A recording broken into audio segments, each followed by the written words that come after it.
Happy New Year from Jane at Hobbies for Amacraft. I hope you had a relaxing Christmas and managed to rest a little bit before you started back in the new year. Thank you for my birthday wishes. It's very kind of you. Michael and I escaped off for a couple of weeks and went to see the Northern Lights on a Hurtigruten cruise, which was absolutely fantastic. It was all the things that I hoped for. Saw the Northern Lights, saw meteor showers, saw whales, saw amazing scenery. It was gorgeous. It was fantastic. It was an expedition cruise rather than a fancy pants cruise, but it was exactly what I needed.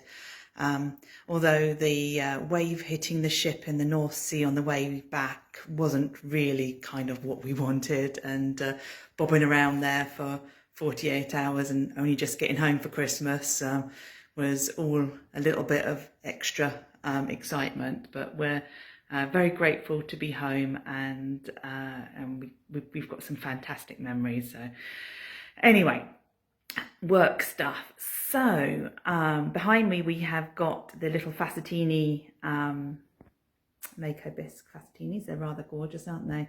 They are, you can find them on the website, MB1570 something or other. I had the number a moment ago, but I've just forgotten it. And those are all the latest colours, Mako latest colours. And you know what, the peach one down the bottom there, that's the Pantone colour of the year, supposedly. Just peachy. 102 is the closest to this year's Pantone colour. Just so you know, just so that you're in. And you've also got the PB 364 lions behind me there, done in all of the new colours as well. They look rather cute, don't they?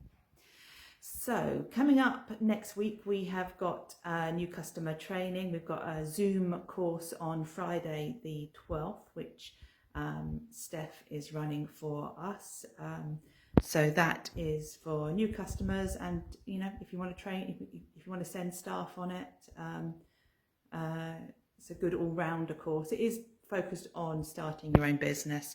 We do hope to have some studio skills workshops coming up, so watch the space for that.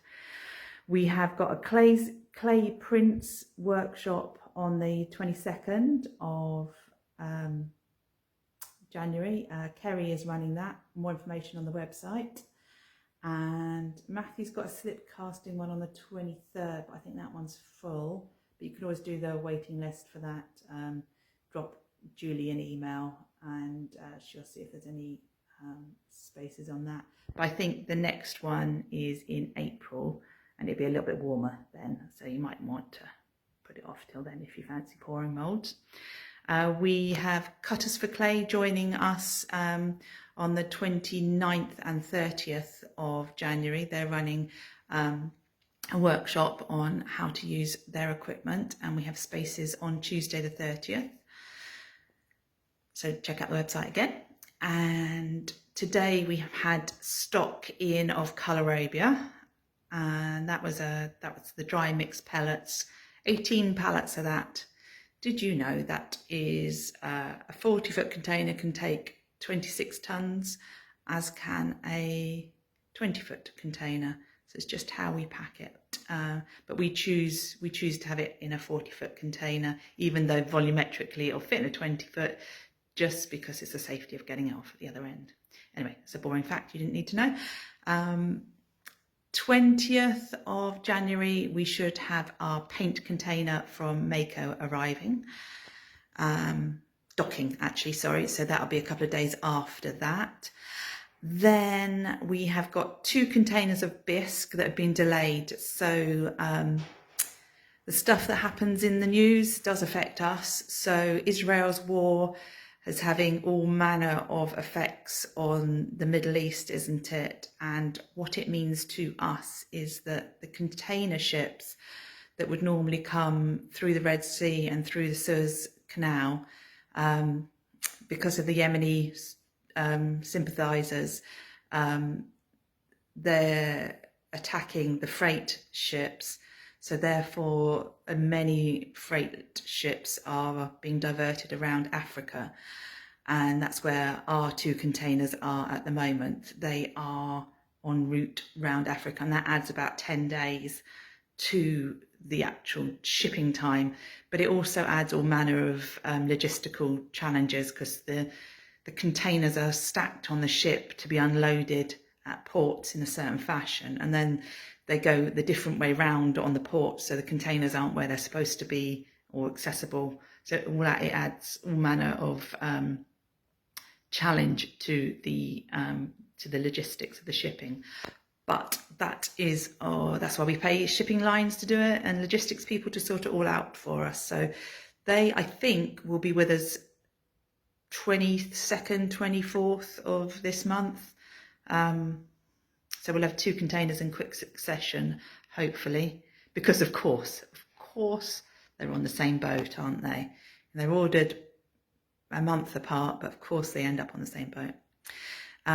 So that's the PB prefix bisque, CKD prefix bisque on one, and then Mako bisque shapes are on another container. Then I've got 3 bisque import containers in the system. I've got 1 40-foot container to leave China before Chinese New Year. Chinese New Year is the beginning of February. And I've got 1 to leave after Chinese New Year. So we don't know what the time schedules of those are yet until they actually get put on a boat, and the boat is challenged at the moment. The schedules are challenged at the moment, so we don't know for sure, but 1 will be arriving early March probably, and 1 will be arriving early April probably. And then our next one is scheduled for early June, end of May, early June, to arrive here.